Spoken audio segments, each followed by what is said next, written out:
Hello दोस्तों, नमस्कार। मेरा नाम शाहिद है और आज आप सुन रहे हैं प्रेमचंद द्वारा लिखित उपन्यास कर्मभूमि के पहले भाग का वाचन। हमारे स्कूलों और कॉलेजों में जिस तत्परता से फीस वसूल की जाती है, शायद मालगुजारी भी उतनी सख्ती से नहीं वसूल की जाती। महीने में एक दिन नियत कर दिया जाता है, उस दिन फीस का दाखिला होना अनिवार्य है। या तो फीस दीजिए या नाम कटवाइए, या जब तक फीस दाखिल ना हो रोज कुछ जुर्माना दीजिए। कहीं कहीं ऐसा भी नियम है कि उसी दिन फीस दुगनी कर दी जाती है, और किसी दूसरी तारीख को दुगनी फीस ना दी जाए तो नाम कट जाता है। काशी के क्वींस कॉलेज में यही नियम था। 7वीं तारीख को फीस ना दो तो 21वीं तारीख को दुगनी फीस देनी पड़ती थी या नाम काट दिया जाता था। ऐसे कठोर नियमों का उद्देश्य इसके सिवा और क्या हो सकता था कि गरीबों के लड़के स्कूल छोड़कर भाग जाएं। वही हृदयहीन दफ्तरी शासन जो अन्य विभागों में है, हमारे शिक्षालय में भी है। वह किसी के साथ रियायत नहीं करता। चाहे जहां से लाओ, कर्ज लो, गहने गिरवी रखो, लोटा थाली बेचो, चोरी करो, मगर फीस जरूर दो। नहीं तो दूनी फीस देनी पड़ेगी या नाम काट दिया जाएगा।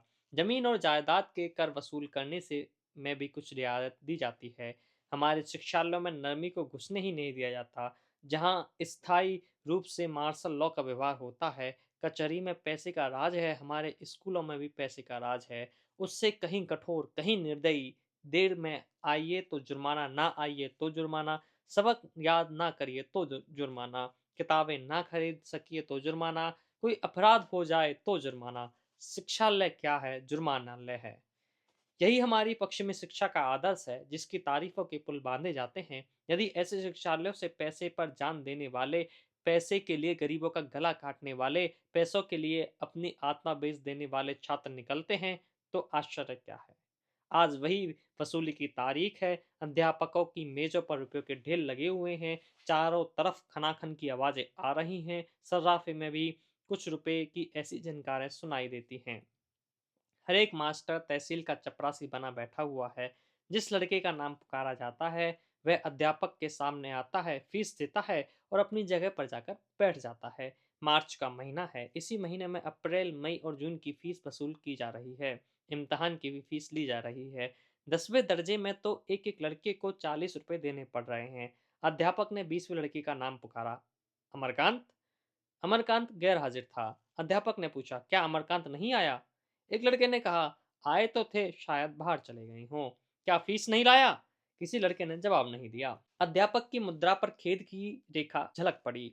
अमरकांत अच्छे लड़कों में था। बोले, शायद फीस लाने गया होगा। इस घंटे में ना आया तो दूनी फीस देनी पड़ेगी। मेरा क्या अख्तियार है? दूसरा लड़का चला। गोवर्धन दास। सहसा एक लड़के ने पूछा, अगर आपकी इजाजत हो तो मैं बाहर जाकर देखूं। अध्यापक ने मुस्कुराकर कहा, घर की याद आई होगी, खैर जाओ, मगर 10 मिनट के अंदर आ जाना। लड़कों को बुला बुलाकर फीस लेना मेरा काम नहीं है। लड़के ने नम्रता से कहा, अभी आता हूँ, कसम ले लीजिए जो हाथ टेक के बाहर जाऊं। यह इस कक्षा के संपन्न लड़कों में था। बड़ा खिलाड़ी था, बड़ा बैठकबाज। हाजिरी देकर गायब हो जाता तो शाम की खबर लाता।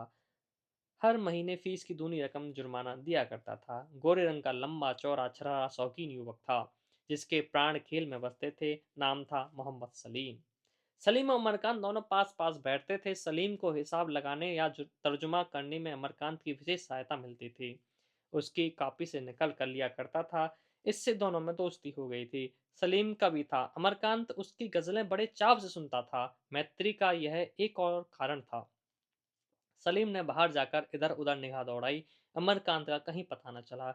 जरा और आगे बढ़ा तो देखा वह एक वृक्ष की आड़ में खड़ा है। पुकारा, अमरकांत, ओ बुद्धू, चल फीस जमा कर, पंडित जी बिगड़ रहे हैं।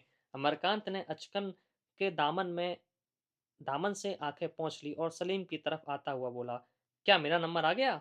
सलीम ने उसके मुंह की तरफ देखा तो उसकी आंखें लाल थी। वह अपने जीवन में शायद कभी रोया हो। चौंक कर बोला, अरे तुम क्यों रो रहे हो? क्या बात है? अमरकांत सांवले रंग का छोटा सा दुबला पतला कुमार था।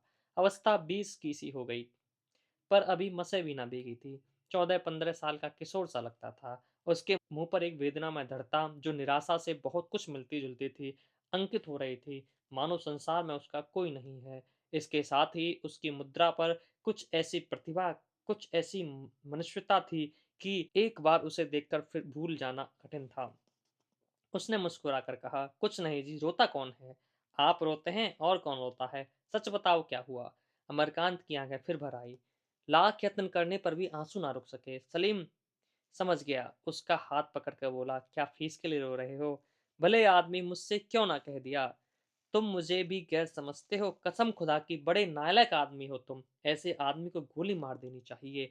दोस्तों से भी यह गैरियत। चलो क्लास में, मैं फीस दे देता हूँ। जरा सी बात के लिए घंटे भर से रो रहे हो। ओ, वह तो कहो मैं आ गया, नहीं तो आज जनाब का नाम ही कट गया होता। अमरकांत को तसल्ली तो हुई, पर अनुग्रह के बोझ से उसकी गर्दन दब गई। बोला, क्या पंडित जी आज मान ना जाएंगे? सलीम ने खड़े होकर कहा, पंडित जी के बस की बात थोड़ी है, यही सरकारी कायदा है। मगर हो तुम बहुत बड़े शैतान। वह तो खैरियत हो गई, मैं रुपए लेता आया, नहीं खूब इम्तहान देते। देखो, आज एक ताज़ा गजल कही है, पीठ सहला देना। आपको मेरी याद आई? खैर है, आज यह क्या याद आई? अमरकांत का व्यथित चित्त इस समय गजल सुनने को तैयार ना था, पर सुने बगैर काम भी तो नहीं चल सकता था। बोला, नाजुक चीज है, खूब कहा है। मैं तुम्हारी जवान की सफाई पर जान देता हूँ। सलीम, यही तो खास बात है भाई साहब। लफ्जों की झंकार का नाम गजल नहीं है। दूसरा शेर सुनो। फिर सीने में एक हुक उठी, फिर मुझे तेरी अदा याद आई। अमरकांत ने फिर तारीफ की, लाजवाब चीज है। कैसे तुम ऐसे शेर सू कैसे तुम्हें ऐसे शेर सूझ जाते हैं? सलीम हंसा, उसी तरह जैसे तुम्हें हिसाब और मजमून सूझ जाते हैं, जैसे एसोसिएशन में स्पीचें दे लेते हो। आओ पान खाते हैं। दोनों दोस्तों ने पान खाया और स्कूल की तरफ चल पड़े। अमरकांत ने कहा, पंडित जी बड़ी डांट बताएंगे, फीस ही तो लेंगे, और जो पूछे अब तक कहाँ थे कह देना फीस लाना भूल गया था। मुझसे ना कहते बनेगा, मैं साफ साफ कह दूंगा तो तुम पिटोगे मेरे हाथ से। संध्या समय जब छुट्टी हुई, दोनों मित्र घर चले। अमरकांत ने कहा, तुमने आज मुझ पर जो एहसान किया है। सलीम ने उसके मुंह पर हाथ रखकर कहा, बस खबरदार जो मुंह से एक आवाज भी निकाली, कभी भूल कर भी इसका जिक्र ना करना। आज जलसे में आओगे? मजमून क्या है, मुझे तो याद नहीं। अजी वही पश्चिमी सभ्यता है।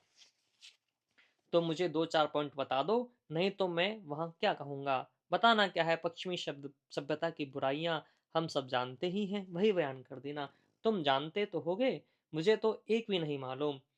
एक तो यह तालीम ही है, जहां देखो वहीं दुकानदारी, अदालत की दुकान, इल्म की दुकान, सेहत की दुकान। हर एक पॉइंट पर बहुत कुछ कहा जा सकता है। अच्छी बात है, आऊंगा।